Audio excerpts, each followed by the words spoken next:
Hola, bienvenidos a Contrapunto Inmobiliario, un espacio en donde platicamos todo lo que quería saber acerca del sector inmobiliario en México y el mundo, ¿por qué no?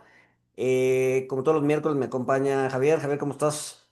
Muy bien, Luis. Afortunadamente todo en orden, con muchas ganas de platicar contigo el día de hoy. Perfecto.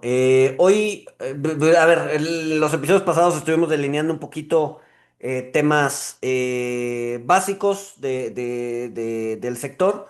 Y Ujú, ahorita me gustaría seguir como escarbando sobre estos temas, ¿no? El capítulo ujú, de hoy se llama el mapa del real estate o el mapa del mercado inmobiliario. Y justo hablar un poquito de cuando invertimos en el mercado inmobiliario, cuáles son nuestras opciones, ¿no? O sea, generalmente eh, cuando decimos que vamos a invertir en el mercado inmobiliario es pues puede ser, o sea, se te abre un abanico importante de opciones, ¿no? Es como decir, vamos a invertir en acciones, ¿no? ujú, ujú. Pues sí, pero al invertir en acciones puedes invertir ya sea en todo el índice, o puedes invertir en el sector tecnológico, en el sector manufacturero, o puedes invertir en empresas tipo value, empresas tipo growth, etcétera, etcétera. Me imagino que lo mismo sucede con el real estate, ¿no? No solo son, o sea, los ladrillos tienen distintas, drivers Exacto. no, entonces me gustaría platicar un poquito de eso el día de hoy, no sé cómo lo veas. Claro, claro, perfecto. Sí, yo creo que es un muy buen tema que podemos tocar el día de hoy, porque como bien mencionas, pues no todo los bienes raíces o real estate es lo mismo, ¿no? Existen diferentes productos inmobiliarios que cumplen diferentes objetivos, tienen vocaciones diferentes, tienen mercados diferentes, tienen cap rates diferentes, entonces pues es importante para que los inversionistas en bienes raíces puedan lograr sus objetivos, pues identificar perfectamente bien el tipo de producto al cual quieren invertir, en función de la clasificación que existe en el mercado, ¿no? Primeramente, podemos dividir los tipos de bienes raíces en residenciales y en comerciales, ¿no? El residencial no necesita presentación, pero el comercial es todo aquello que no es residencial, Ujú, prácticamente. Hablamos de parques industriales, hablamos de centros comerciales, oficinas, hospitalidad, data centers, multifamily, etcétera, ¿no? Cada una de estos elementos son diferentes al negocio de bienes raíces residenciales. Y hoy ujú. nos vamos a situar un poquito más en el tema de los bienes raíces comerciales, que pues es como un poco más la mentalidad de este podcast y de nosotros como asesores y desarrolladores inmobiliarios en este país, ¿no? Sí, Entonces, claro. sobre esa nos vamos a mover, para que podamos identificar cada una de las categorías que existen y cuáles son esas dinámicas, que son completamente distintas entre unos y otros, ¿no? Claro. Ahora, o sea, si bien la mayoría va a estar centrada en esto, no me gustaría dejar al olvido o echar al olvido la parte residencial, ¿no? O sea, sí me gustaría Ujú, igual platicar un poquito antes, pues un poco para cubrir todo el espectro, ¿no? ujú, Pues a ver, en esencia es, cuando inviertes, puedes invertir ya sea como persona física en distintos bienes inmuebles, departamentos, casas, o bien en un multifamily, ¿no? claro. Bueno, el multifamily como tal, Ujú. sí es parte del tema de los bienes raíces comerciales, Ok. ¿sí? ¿Cuál es la característica? Que es un negocio de flujos, ¿no? El de vivienda lo ponemos o residencial lo ponemos por aparte, porque Ujú. generalmente ese sector de vivienda se construye y nace para venderse, ¿sí? Ok. Sin embargo, el tema de multifamily como tal, sí, que es vivienda, pero en renta, sí, sí es un tema de los bienes raíces comerciales, de esta clasificación de bienes raíces comerciales.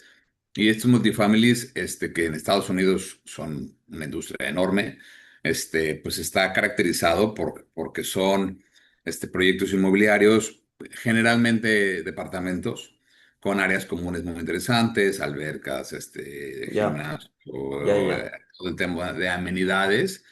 Y pues, su característica principal es que es el inversionista lo que tiene, lo que hemos platicado es, está buscando flujos generados a través de las rentas Ok. y estos inmuebles son creados para rentarse, build to rent. Entonces, este es el multifamily y eso es la primera clasificación que vamos a tocar de los Ajá. bienes comerciales, ¿no? Entonces, podríamos decir que, o sea, dice, se divide en dos, en residencial y comercial. Y una Ujú. característica del residencial es, o sea, buscas más un tema de apreciación de tu capital. Es decir, le metes 10 millones de pesos y esperas, después de construirlo y venderlo, terminar con 15 millones, ¿no? Entonces ya te hiciste un rendimiento del 50%. Ujú. Mientras que el comercial no, o sea, tu foco no es apreciar tu capital. Obviamente sí hay un factor de apreciación importante, pero más Ujú. bien el foco principal de la inversión es generar flujo, Exacto, ¿no? sí, Entonces, de acuerdo. lo residencial no buscas una generación de flujo, en lo comercial sí. Exactamente. Si tú desarrollas proyectos inmobiliarios con la finalidad de invertir un dinero que te genere flujos de rentas y ese es tu core principal, ¿no? Y después de un tiempo determinado, salir del negocio vendiendo el activo a una fibra, a otro tipo, a otro jugador que esté buscando ese tipo de flujos y tú recuperes el dinero y vuelvas tomes la utilidad que te corresponde y vuelvas a construir, Exacto. ¿no? Sí, Esa es la ahí, naturaleza de los bienes raíces comerciales. ahí donde juega también el tema de apreciación, pero por lo pronto lo que buscas, digamos que en esos 7 años o 10 años que te lleva a cabo el proyecto es pues justo o sea, generar el flujo para ya después venderlo como un activo, digamos que maduro, que te Ujú. genere flujo con cierta certeza, Sí, para otro perfil de inversionista que también tiene que ver con bienes raíces, pero que solamente busque, o sea, que sea más rentista, ¿no? exactamente, Digamos exactamente. que en la parte del ciclo en el que tú te encuentras buscas o sea, tú buscas que tu rendimiento sea una especie de híbrido entre Ujú. una apreciación de capital al momento de salida, más una generación de flujos mientras el proyecto está estabilizando y lo estás echando a andar, ¿no? Exactamente. Esa es en el sector que nosotros estamos. Ese es nuestro negocio desde la planeación de un proyecto inmobiliario, desde el nacimiento hasta todo el desarrollo, construcción, administración, operación, y luego de un tiempo obtener estos flujos y después de un tiempo específico, que regularmente va de 7 a 10 años, salir vendiéndole este activo a otro jugador que lo que busca ya no es el riesgo del desarrollo, ¿no? Ahí ya hay ese riesgo ya nos lo comimos nosotros. eh, y entonces ellos ya compran un activo inmobiliario y al día siguiente se empiezan a recibir sus rentas, ¿no? Sus flujos. Entonces es un negocio diferente que generalmente es el negocio de las fibras. Ese es el Claro, negocio de las fibras, ¿no? claro, O de algunos fondos de pensiones, etcétera, que están buscando ese tipo de dinero, ¿no? ya claro. Ok, entonces, eh, creo que habían mencionado que hay como 5 categorías Ujú. en el real estate comercial.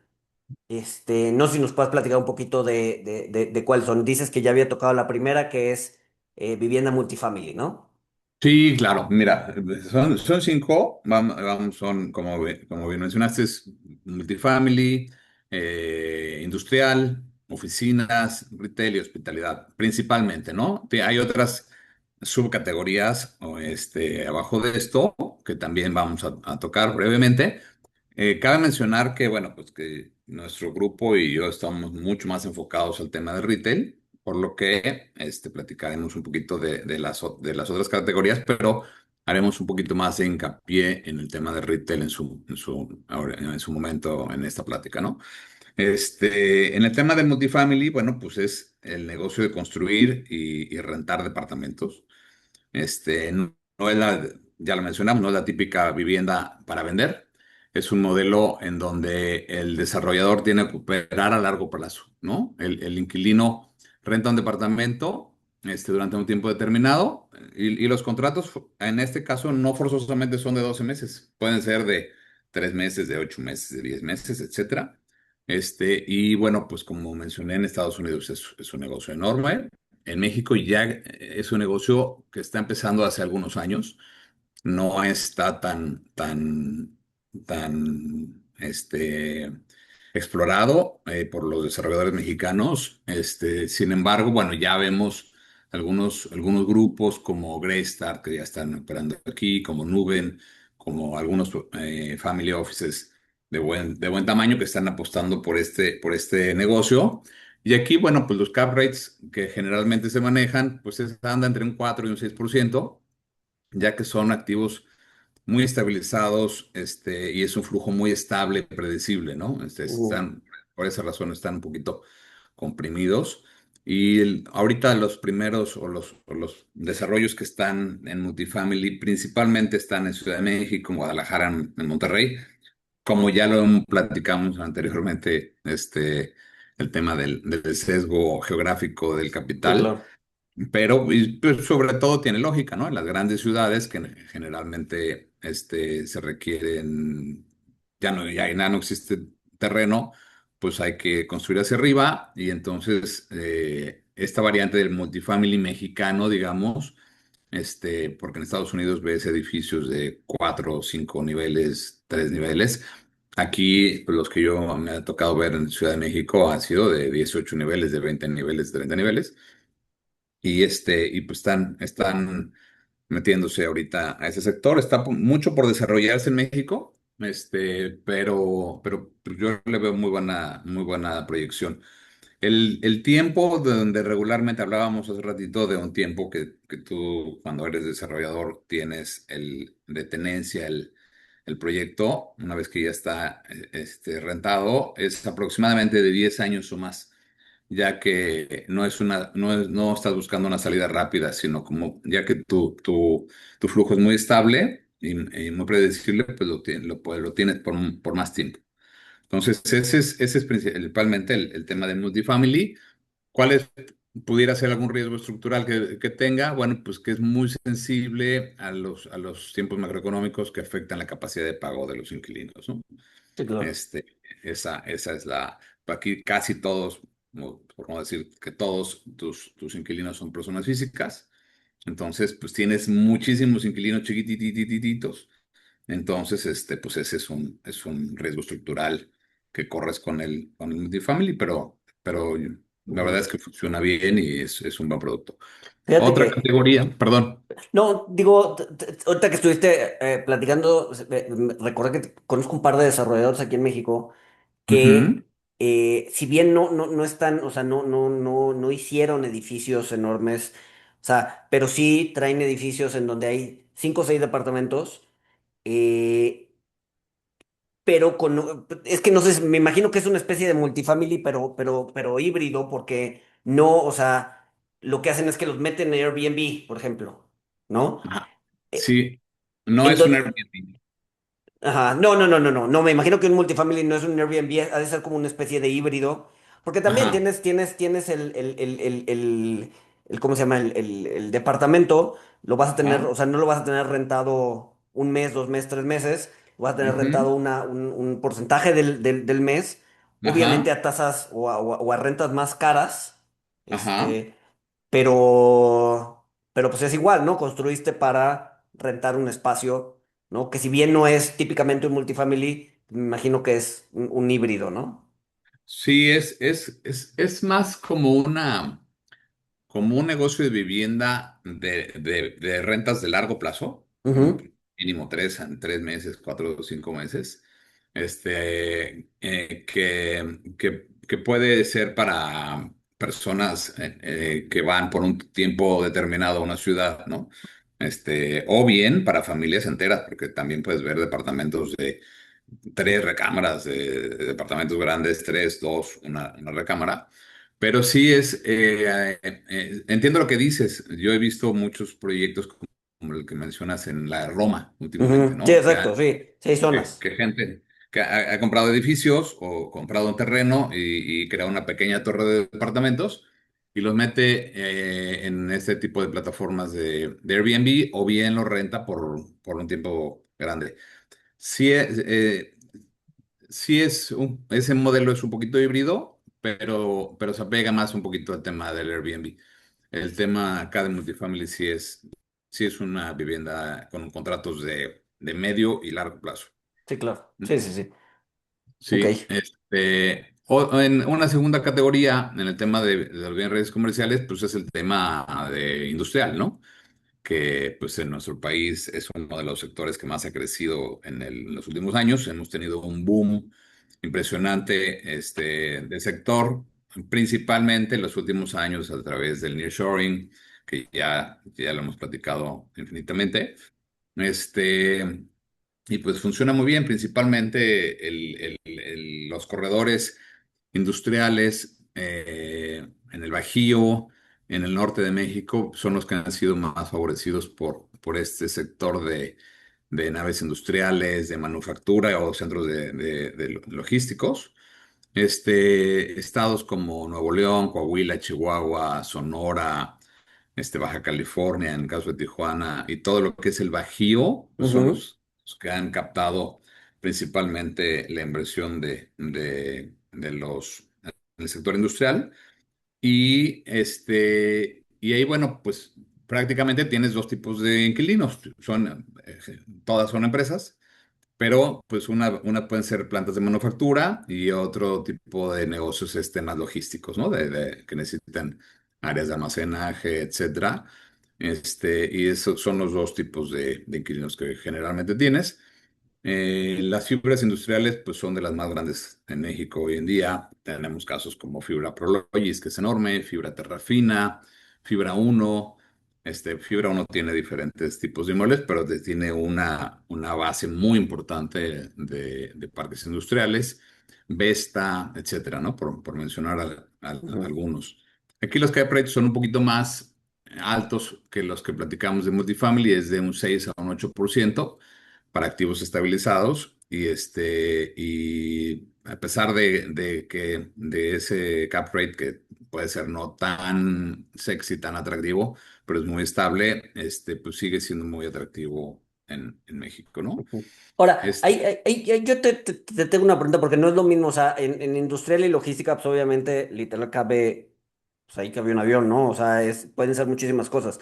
No es lo mismo tener, o sea, yo como desarrollador decir, ok, voy a hacer bodegas, porque al final ujú, del día, pues, o sea, las bodegas pueden ser tan sencillas como literal cuatro paredes y un techo, sí, a voy a rentar esto para hacer una línea de producción de automóviles, ¿no? sí. Eh, quién se lleva, o sea, quién se encarga de construir eso? O sea, yo como dueño del terreno y dueño del bien inmueble, o sea, yo literal te pongo las cuatro paredes y el techo y tú te avientas la línea de producción, o eso ya va, o eso ya es mi bronca, o cómo funciona. Funciona mismo caso que con, por ejemplo, los centros comerciales, que todo lo que son las áreas comunes, digamos, y las paredes, el cascarón de la nave o de la bodega, lo pone el desarrollador y ya las líneas de producción, etcétera, ya las pone cada una de las empresas, ¿no?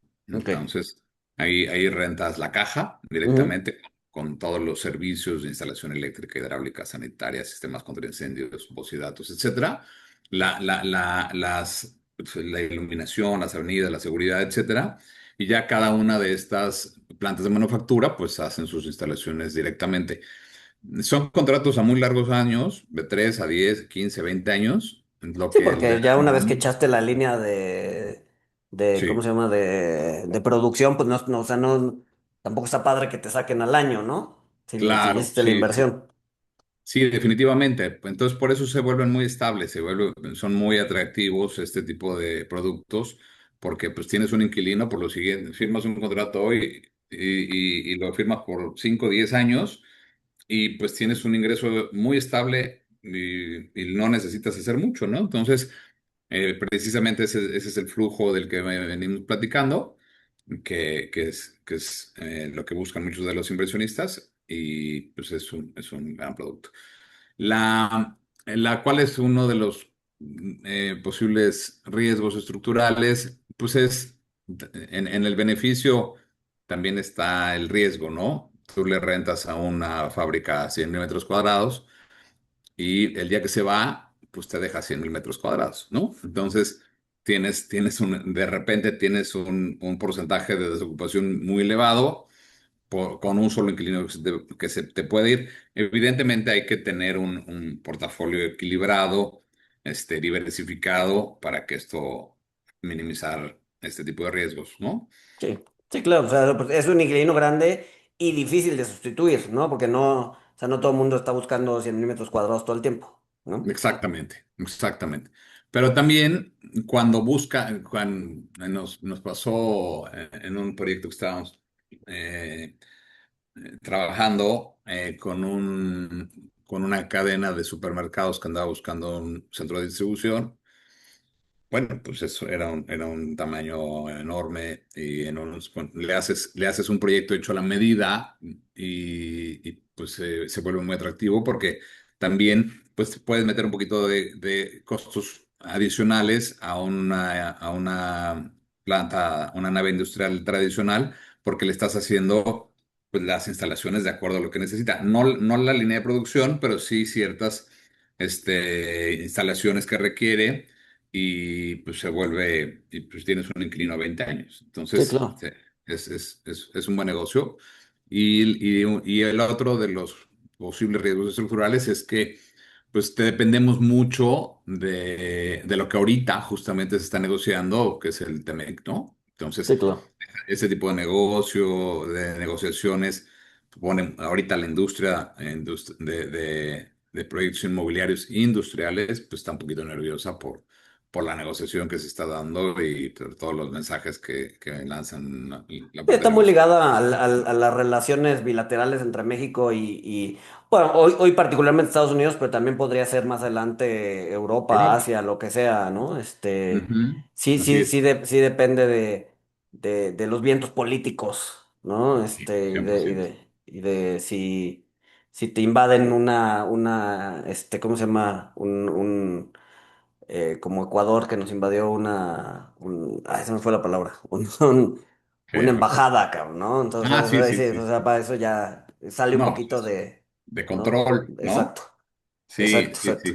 sí. Sin embargo, yo creo que el mercado pues, está muy, muy estabilizado. México pues, sí, tiene una tradición manufacturera. La geolocalización que tiene es muy importante para este negocio en particular.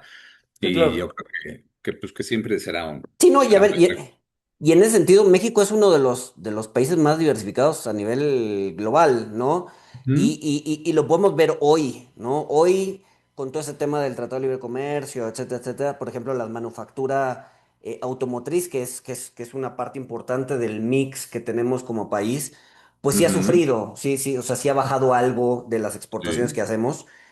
Sin embargo, las exportaciones generales están en máximos históricos. Y tú dirías, oye, si somos tan dependientes, entre comillas, de la industria automotriz y la industria automotriz se ha ralentizado, incluso ha bajado los volúmenes que exportamos, ¿cómo es que México está exportando como nunca en la historia, Ujú. ¿no?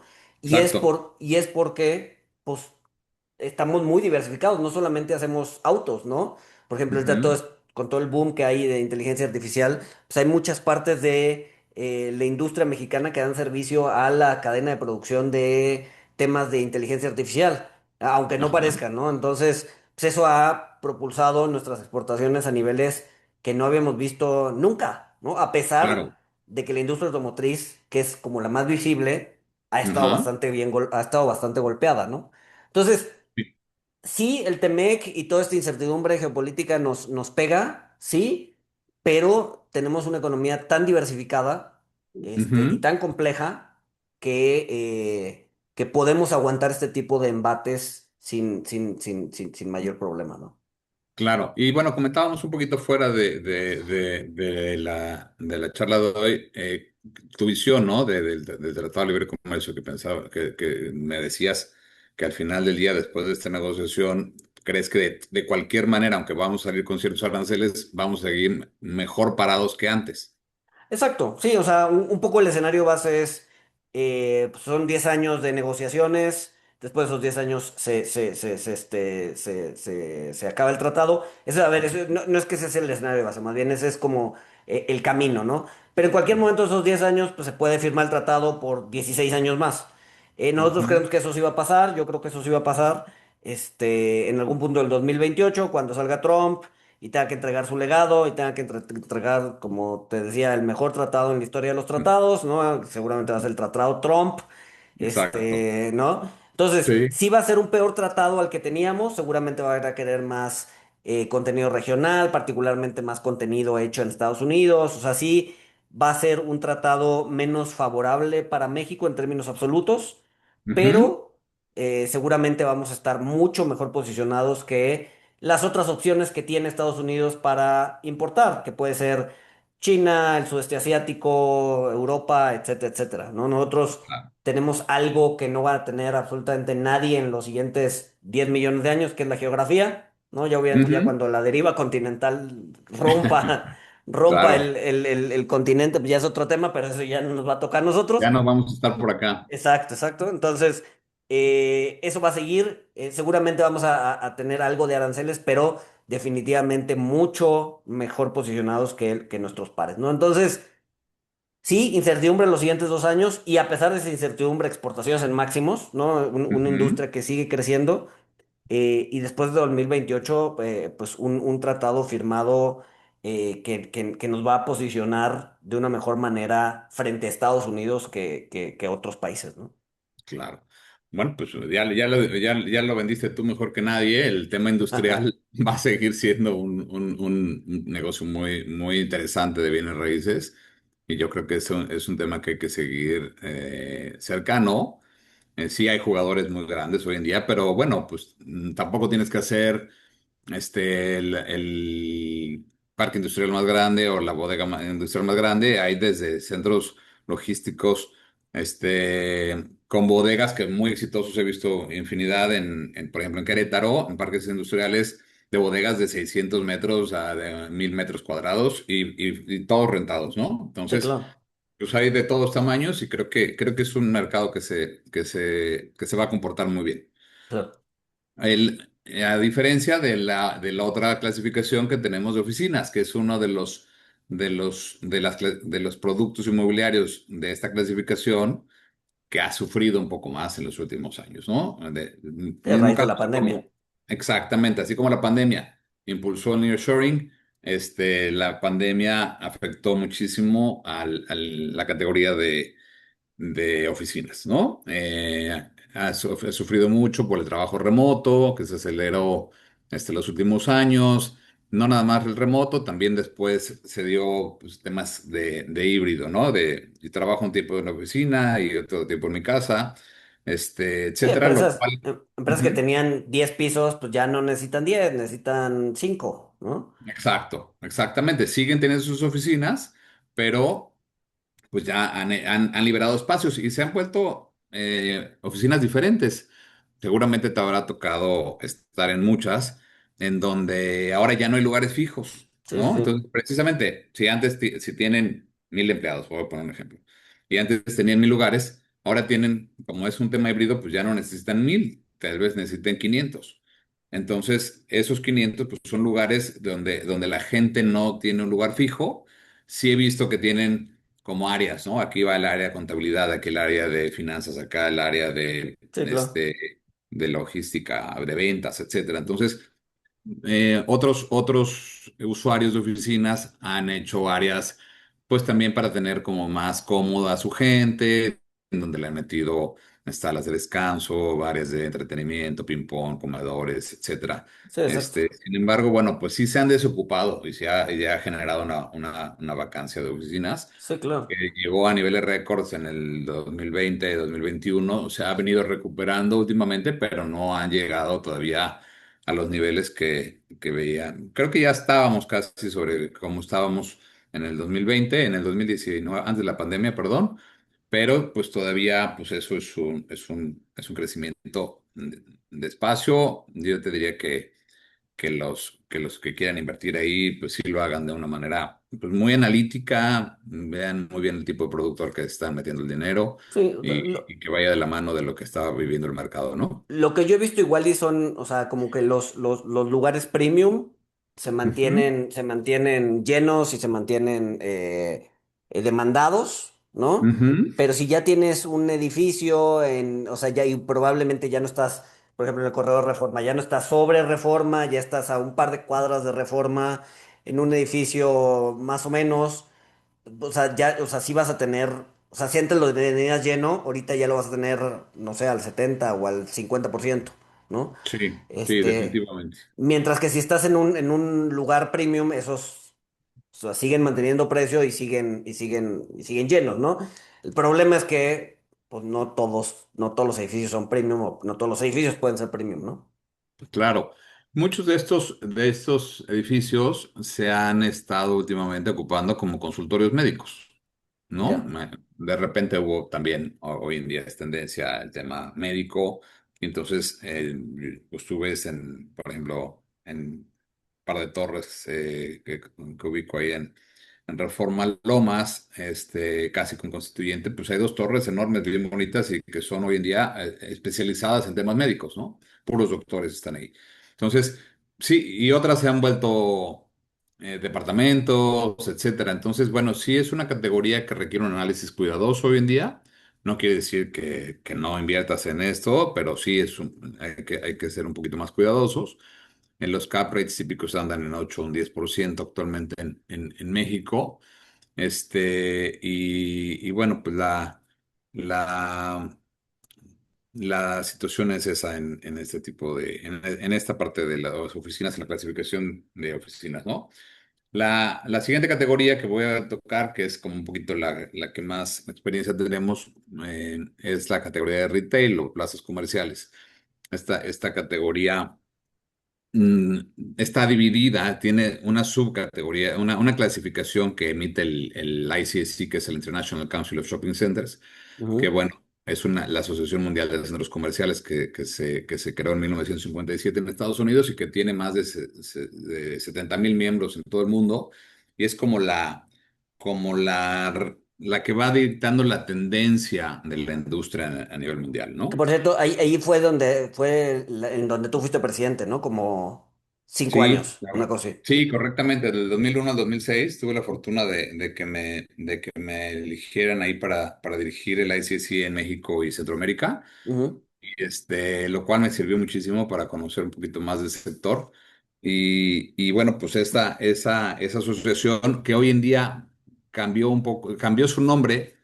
Se me va el nombre actual porque pues no estoy muy de acuerdo con la nueva Mm. nomenclatura, pero está un poquito, quiso evolucionar a los ladrillos comerciales y metió un poco del tema del e-commerce, ¿no? Entonces, Ok. como que está evolucionando hacia parte, que es normal. Pero, bueno, al final del día sigue siendo tendencia el ICSI, y el ICSI lo que generó fue una clasificación de centros comerciales porque empezaron a haber centros comerciales de diferentes tipos, pero que cumplían ciertas características en común. Esta clasificación de centros comerciales generalmente tiene ocho tipos de centros comerciales, que ahorita las tocaremos un poquito más adelante, y hablaremos a profundidad de cada una de ellas, ¿no? Aquí los cap rates andan entre un 6 y un 10%. Depende del tipo de centro comercial el que se está invirtiendo. En la dinámica general, bueno, dependiendo del tipo de centro comercial, pero pues todo el tema de la transformación del comercio electrónico, las subcategorías que están atrayendo, este, pues está afectando la evolución natural de estos centros comerciales, ¿no? Entonces, hoy en día vemos proyectos que no encajan en esta categoría, y entonces el ICC dijo, bueno, pues esos son los centros comerciales híbridos, porque pues no encaja con ninguno de los otros ocho, Sí, y claro. y bueno, así funciona. hay grandes jugadores aquí, pues como Hixa, como Frisa, como Grupo Costa Verde, Grupo Sordo Madaleno, MRP, Fibra Uno, Grupo Danos, etcétera. Grandes, grandes jugadores. Y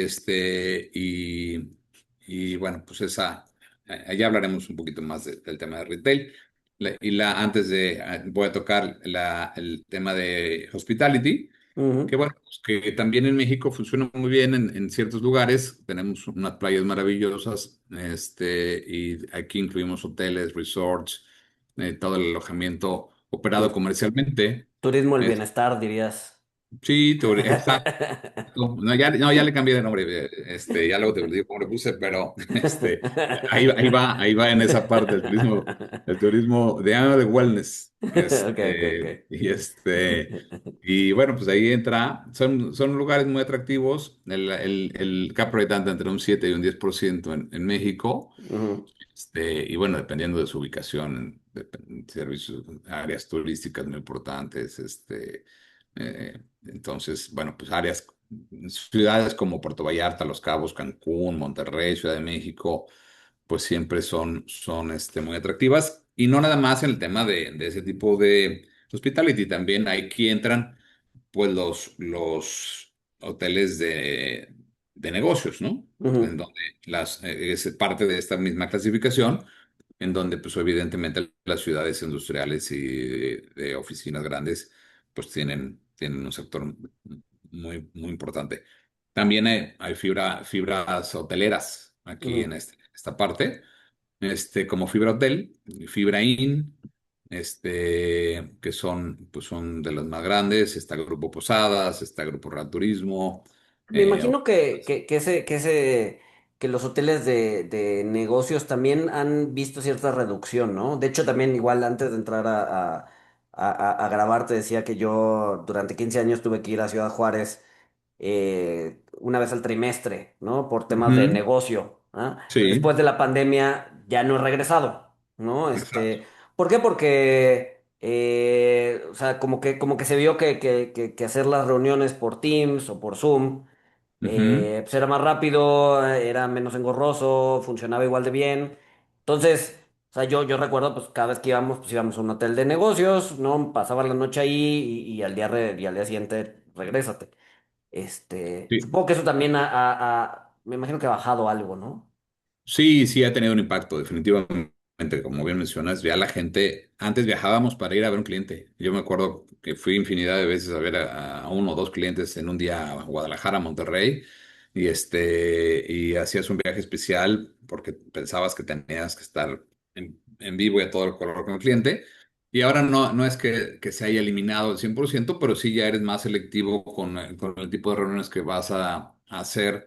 Las que puedes hacer por videoconferencia, pues lo aprovechas. Y por supuesto que se ha tenido un impacto en los hoteles de negocios, ¿no? Que sí han tenido una disminución en sus tasas de ocupación. Pero pues vimos la entrada de Marriott que compró a City Express, por ejemplo, ¿no? Ujú, Entonces, y de manera muy exitosa.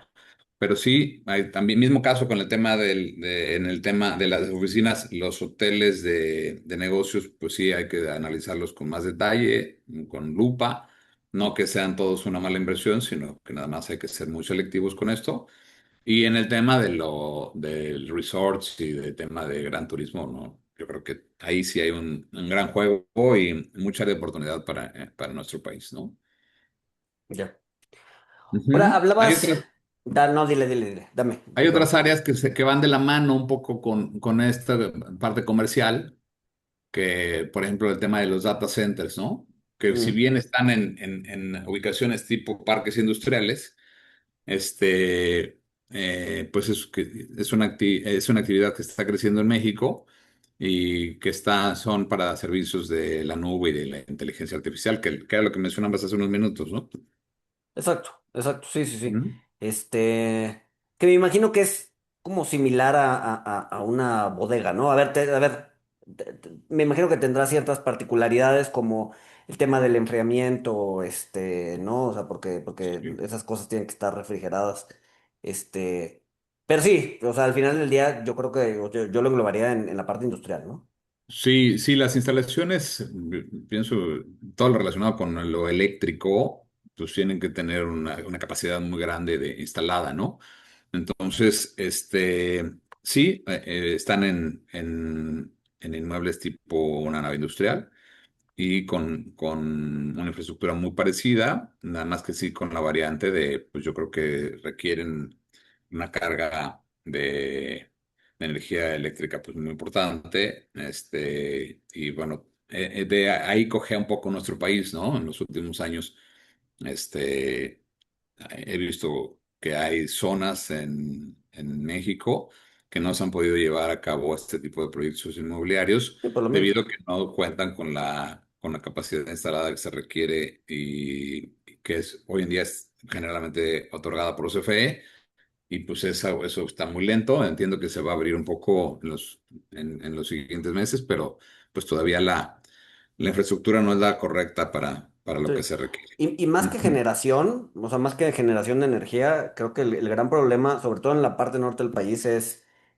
la distribución, ¿no? Es decir, la energía se genera, el problema es que Ajá. no hay, o no hay suficiente infraestructura para llevarla desde donde se genera a donde se necesita, ¿no? Exacto, exactamente. Sí, hay todo un tema de infraestructura que tiene que invertir el gobierno o bien abrirse a la inversión privada, pero Pero pues eso se ve complicado. se ve muy complicado. Pues Sí, sí.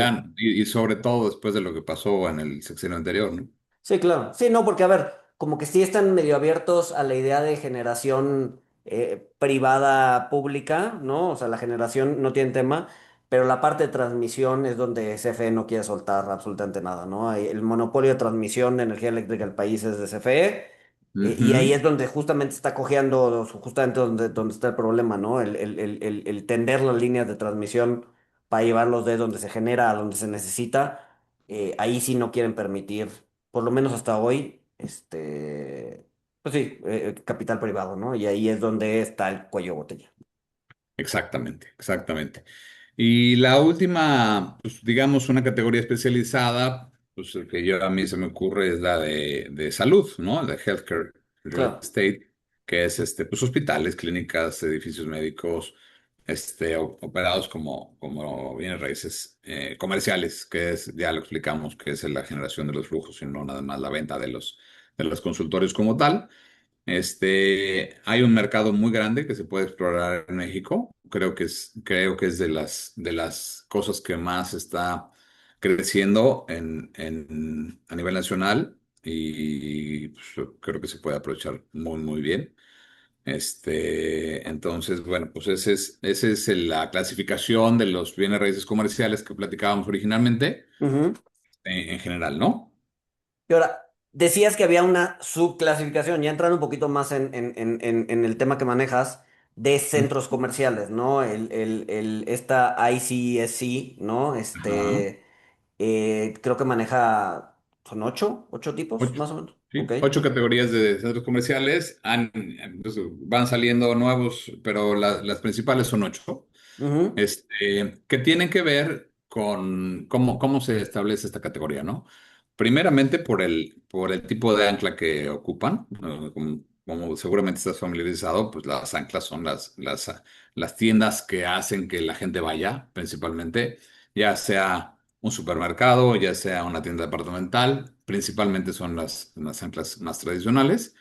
Este, el tamaño de su centro, del centro comercial, si es abierto, si es cerrado, y por su área de influencia, el mercado al cual están enfocados, ¿no? Voy a platicar a grandes rasgos de cuáles son esa categoría.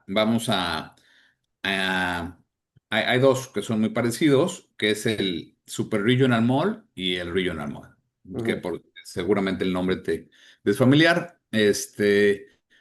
Pues es un centro comercial anclado principalmente por tiendas departamentales.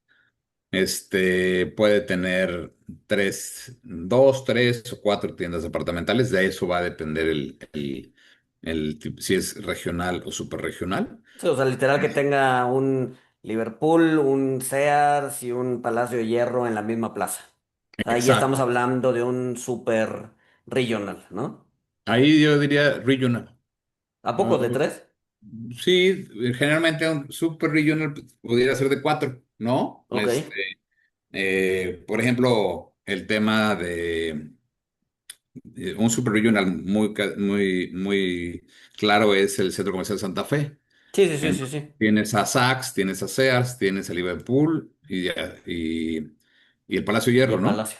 Ese es un super regional, digamos. Ok, Podría ser Perisur también, que tiene tres. O sea, sí, sí, sí puede ser ok, que la categoría sea de tres o cuatro en superregional y en regional dos, ok. ¿no? Este, son principalmente esos centros comerciales. El superregional, pues tiene un 50-70% del área rentable a tiendas de moda, ¿no? Ok, Tiene cines, algunos restaurantes, etcétera. Te digo, los casos más emblemáticos sí es el Centro Comercial de Santa Fe, Perisur, Andares en Guadalajara, no sé si lo ujú, conozcas, Angelópolis en Puebla, ¿no? ujú, Este tipo de centros comerciales. Y además, no nada más, yo ampliaría un poquito, es el mercado al que están enfocados. Por ejemplo, al de Santa Fe, pues viene gente de Toluca, viene gente de otras, de Pachuca a comprar, sí, ¿no? claro. Sí, Entonces está. incluso desde el otro lado de la ciudad, puedes vivir en el sur de la ciudad y Ujú. pues te avientas tu viajecito de una hora, hora y media a Santa Fe. Exacto, definitivamente. Y un centro comercial regional, pues atiende, digamos, a una zona geográfica de la ciudad con un poco, o con mucho menos influencia que el superregional, ¿no? Ahí sí, difícilmente a Galerías Cuapa, que es uno de los ejemplos, o Parque Delta, o Plaza Universidad, pues viene alguien de otra ciudad a comprar directamente ahí, ¿no? Sí, claro. Tendría que ser un caso muy Sí, particular. o no cruzas la ciudad para ir a Parque Delta, ¿no? Completamente de acuerdo, completamente de acuerdo. Y sí, ahí hay dos tiendas departamentales principalmente, y mismo caso, son centros comerciales principalmente cerrados, el mall tradicional que conocemos con cines. O sea, la única diferencia es el tema de cuántas tiendas departamentales tiene, el tamaño del centro comercial, que es mucho más grande el regional que el regional, y su área de influencia, ¿no? Ok. Esos son los primeros dos centros comerciales dentro de la clasificación del ICSI. Y luego me voy a ir a otros dos que se parecen mucho, que son, pues su término en inglés, Community Center y Neighborhood Center, ¿no? Aquí las cambian lo que son las anclas y dejan de ser tiendas departamentales y se vuelven supermercados. Ok. Entonces, generalmente, pues están anclados por un supermercado, puede haber alguna tienda de, para el hogar, libros de electrónica, etcétera. El Neighborhood Center es un poco más chico. Voy a ponerte un ejemplo. Muchas veces veíamos a lo que era un Superama. ¿Te acuerdas que Ujú. Sí, sí, sí. ahora creo que se llama Walmart Supercenter? Un Superama con 10 12 locales comerciales, ¿no? Ujú. 15 20 locales máximo. Entonces, ¿qué tenías ahí? Pues una panadería, una tintorería, cuestiones principalmente de servicios, etcétera. Este tipo de centros comerciales brindan servicio a una colonia en particular. Puede ir el neighborhood center, ¿no? Un centro Sí, claro. comercial de barrio, en México. Y luego, un poco más grande que eso, es el community center, que tiene las mismas características, nada más que en lugar de 10 15 locales comerciales, pues ya tiene pues de 15 a 40 tiendas y es un poco más grande, digamos, de 10,000 a 40,000 metros cuadrados. Y también, pues sí, está enfocado a servicios y a un área en particular, ¿no? Ujú. Esos centros comerciales en México, pues los puedes ver muchísimo, Sí, mucho. ampliados por Soriana, Chedraui, Comercial Mexicana, etcétera, ¿no? Sí, claro. Dentro de esa misma línea de servicios, pues están los strip centers. En los strip centers, pues son son de servicios, nada más que las anclas aquí se vuelven anclitas, ¿no? En lugar de tener un supermercado, pues tienes un mini super tipo Oxxo. Ok. Puedes tener Sí, un eh, restaurante. un restaurante, una de mensajería, uñas, farmacias, etcétera, que es generalmente el centro comercial que está muy cerca de tu casa y al que pasas 20 veces al día, ¿no? Ujú. El área es mucho más reducida, ya estamos hablando de centros comerciales placitas desde 500 metros cuadrados hasta 3000 metros cuadrados, ¿no? Ok. Yo recuerdo la última vez que vi el número de centros comerciales que había en Estados Unidos, que ya tiene, pues, yo creo que unos 3 años, hablaban más de 120,000 centros comerciales en la Unión Americana, ¿no? Pues 100,000 eran de este tipo de centros comerciales, ¿sí? Ese es su, ¿por qué? Porque lo puedes poner en cada esquina de cada ciudad. No hay un límite, siempre estarán ocupados, siempre están vigentes. Y hoy en día, pues tienen mucha resiliencia al comercio electrónico, por ejemplo, ¿no? En los centros comerciales, tipo Fashion Mall, pues son un poquito más, tienen un poquito más de competencia en ese sentido que aquí, Ah, me que imagino que los servicios. son tiendas o son comercios más enfocados a servicios que Exactamente. a consumo. O sea, igual una tienda departamental puedes ir a ver y a comprar, pero pues también le agarras el celular y compras, ¿no? No te puedes Ujú. ir a hacer las uñas por el teléfono. No te puedes ir a Exactamente. cortar el pelo por el teléfono. Exactamente, exactamente. No lo pudiste ver mejor. Es justamente eso, ¿no? Entonces, pues cada día, pues tú como inversionista, pues puedes ver una oportunidad muy interesante de invertir ahí. Y yo creo que ya hablaremos en otro capítulo, pero ese tipo de centros comerciales donde normalmente no está el capital institucional, creo que hoy en día representa una oportunidad muy importante para que se hagan portafolios de este tipo de formatos, muy grandes y que se vuelva un negocio enfocado a este tipo de inversionistas, ¿no? Claro. Ok, Ujú. ok. Otro de los centros comerciales de la ICC es los Power Centers, ¿no? Los Power Centers, pues como su nombre lo dice, pues son cajas grandes principalmente. Pueden ser proyectos de desde 20,000 metros a 60,000 metros cuadrados y tienen lo que le llamamos tiendas tipo Category Killers, Ujú. que son estas grandes tiendas por ejemplo, voy a darte ejemplos, Costco, Sam's, Home Depot, Ok. Bed Bath and Beyond, que bueno, en Estados Unidos ya quebró, aquí en México todavía sigue viva. Ujú. Este tipo de cajas le llamamos grandes. Puedes tener en un solo centro comercial tres o cuatro que convivan perfectamente bien y que se complementen. Puedes tener un Costco, un Home Depot y no sé, un Office Depot, ¿no? Entonces, y además lo complementas con algunos otros locales comerciales y pues, se vuelven muy, muy interesantes.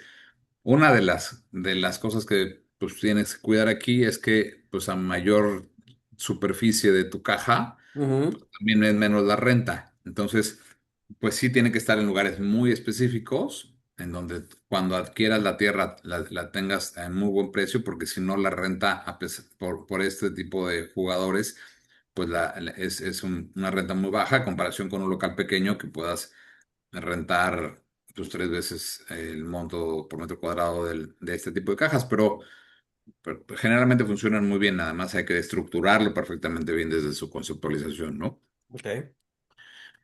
Y algo que ha estado muy de moda, que ha venido como a la evolución de los fashion malls, son los lifestyle centers. No sé si el nombre te venga alguno a la mente, Luis. Sí, me imagino que son estos espacios abiertos, no sé, creo que de los primeros fue Antara, Ándale, este, justamente, este, justamente, Antara, Arts, ¿no? Ujú. este, en Guadalajara, Andares, Andares. Ujú.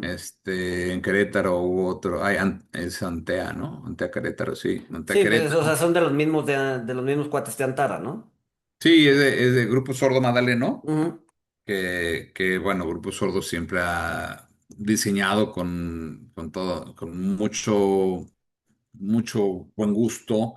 Este, los inquilinos generalmente son tiendas de moda muy elevados, restaurantes de primer nivel, un diseño increíble, agua, cascada, jardines, espacios abiertos, etcétera, ¿no? Entonces, el Lifestyle Center, mismo caso, porque tú lo mencionabas hace ratito, los servicios como los strip centers, pues viene no puedes experimentar lo que necesitas Sí, a través en del comercio digital. electrónico, de un restaurante o de un jardín o de una cascada o de un espejo de agua como cuando tú vas a un lifestyle center, ¿no? Sí, claro. Sí, claro. Entonces, son centros comerciales grandes, son de 150, de 14,000 a 45,000 metros cuadrados, generalmente. Y muchas veces ya que ahí vienen los híbridos, lo combinan, ¿no? Por ejemplo, si tú te fijas en Arts y en Antara, pues ya es un centro comercial, ya son usos mixtos, porque ya tienen torres de oficinas y Ujú. tienen un centro comercial tipo Lifestyle Center abajo, ¿no? Sí, claro. Tienen hasta No, centro de exposición en el mismo Arts, ¿no? exacto. Entonces, sí, sí, sí, sí, o sea, ya tienes, pues sí, un híbrido. Un híbrido, entonces funciona muy bien, están creciendo mucho en México, han crecido últimamente. En uno que me gusta mucho y que no está tan enfocado a la moda de cara, digamos, es Oasis Coyoacán, ¿no? Ujú. Es un lifestyle center clavado. Y aquí no hay tiendas departamentales. Si tú te das cuenta, en No, ninguna de estas hay tiendas departamentales. En Antara está Casa Palacio, pero no el Palacio de Hierro como tal, ¿no? sí, claro. En Sí, no, Arts no, no. Igual en sí, departamentales. en Oasis está, o sea, el ancla sería que el cine. Exacto, sí, los Ujú. restaurantes, esas son las anclas, o sea, Ujú. el entretenimiento y el diseño, Sí, claro. justamente. Es impresionante cómo, o sea, yo he ido varias veces a Oasis y es impresionante cómo siempre está atascado, Atascado. llenísimo. O sea, pero Sí, sí, sí.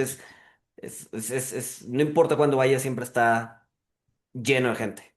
Es Sí, impresionante. y se cuestionaba mucho originalmente porque estaba muy cerquita de Liverpool, muy cerquita de Plaza Universidad, que fue el primer centro comercial en este país, de Centro Coyoacán, ¿no? Ujú. Entonces, estaba en el corazón de estos tres grandes centros comerciales que eran muy protagónicos. Y llegó y bolas, se pegó con todo, la Sí, verdad. sí, Con sí, la verdad es que todo, sí. es más, se quedaron cortos. No lo hicieron más grande porque no les vendieron la esquina. Pero la verdad es que funciona muy bien. Ujú. Y bueno, pues esa es la evolución que han tenido los fashion malls a los lifestyle centers, Sí, ¿sí? claro. Sí, y esa esquina, sí, hay una panadería, creo, ¿no? Hay una panadería, sí, Sí, sí, de todos los años. Santo Domingo se llama, Santo creo. Domingo, exacto. Exactamente. Y pues, para mí fue un error no venderla porque yo creo que fue una mala negociación. Ujú. Honestamente, creyeron que pidieron mucho dinero y pues cuando no se los pagaron, dijo, bueno, no, le estaban ofreciendo el precio correcto y pues ellos pensaban que lo necesitaban a fuerza y al final del Claro, día le dieron la vuelta y se quedó a la esquina de Santo Domingo, pero no creo que esa, eh, que esa esquina esté generando, la de la panadería esté generando lo que podría haber generado la venta de generado eso, sí, claro, sí, totalmente de acuerdo. pienso yo. Y está también una librería, creo que es el sótano al El lado. sótano, sí, Ujú. sí, sí, sí. Pero funciona maravillosamente bien. Y luego eso obligó a que, por ejemplo, el Fashion Mall, que era Centro Coyoacán, pues prácticamente pues, se murió. Sí, ¿Sí? lo Entonces, cerraron y, digo, al final del día terminaron abriendo Mítica, ¿no? evolucionó a Mítica. Sí, sí, Sí, sí, sí.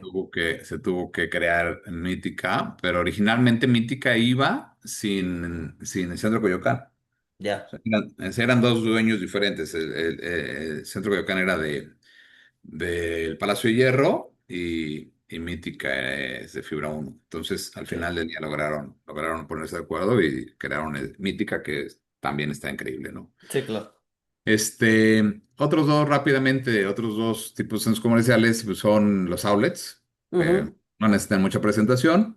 En México no hay muchos ujú. outlets como tal, de buen nivel. Pues solamente está Premium Outlets ahí en la salida hacia Querétaro y hay otro outlet en Querétaro también de Grupo Sordo Madaleno y hay tres o cuatro proyectos más.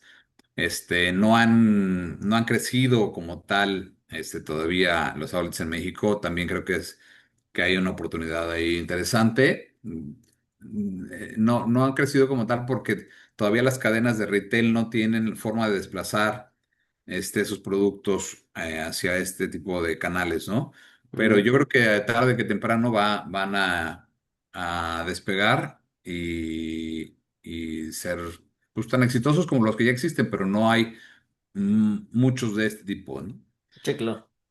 Bueno, rápidamente, nada más el último es pues los aeropuertos, pues hoy en día son un centro comercial, ¿no? Tú vas a la terminal uno o 2 del aeropuerto y es un centro comercial, ¿no? O cualquier otro aeropuerto del mundo se ha vuelto un centro comercial y son centros comerciales además muy exitosos. Veía yo las ventas por metro cuadrado de los centros comerciales y en el número uno me aparecía el Aeropuerto Internacional de Ciudad de México, por Sí, encima claro. de todos los del que me digas. Sí, claro. Sí, es que Ujú. también cuando, por lo menos en vacaciones, incluso en negocios lo paga la empresa. Y cuando vas de Ajá. vacaciones ya traes un chip distinto y ya como que, o sea, como que puedes aceptar precios más altos, ¿no? O Sí, sea, sí, muchas sí, veces, sí. o sea, terminas pagando en el aeropuerto cosas que en tu día a día no, o sea, dices, no, o sea, yo no pagaría por esto, ¿no? Por una hamburguesa por no sé, 400 pesos. Dices, o sea, no hay Yo nunca he forma. comprado unas aspirinas más caras que en el aeropuerto, Exacto, exacto, exacto, ¿no? exacto, exacto. Sí, sí, sí, son carísimas, carísimos y no nada más los restaurantes y las farmacias, sino también, pues yo creo que tiene que ver con un tema de que tal vez es algo que necesitas comprar y que ya no vas a tener mucha oportunidad de comprarlo en otro lado, Sí, claro. Sí, esa ¿no? es tu última oportunidad para Sí. adquirir lo que sea que tengas que adquirir.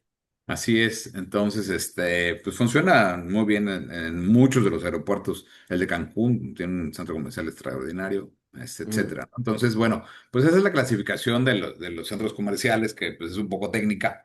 Sin embargo, bueno, lo que quisimos tocarlos en la plática del día de hoy, la clasificación tanto de los bienes raíces comerciales como específicamente de los centros comerciales con la finalidad de que quede claro a los inversionistas que no es decir, bueno, voy a invertir en bienes raíces, sino, ok, qué bueno que vas a invertir en bienes raíces, pero ¿en qué tipo de bienes raíces vas a invertir? Y Y eso te va a decir el driver, o sea, en qué es lo que te tienes que fijar y cuáles son los rendimientos esperados y cuáles son tus riesgos y cuáles, o sea, sí ujú, es, o sea, no, o sea, es tan amplia o sea, o más bien no tan amplia, o sea, tú la puedes volver tan granular como quieras, ¿no?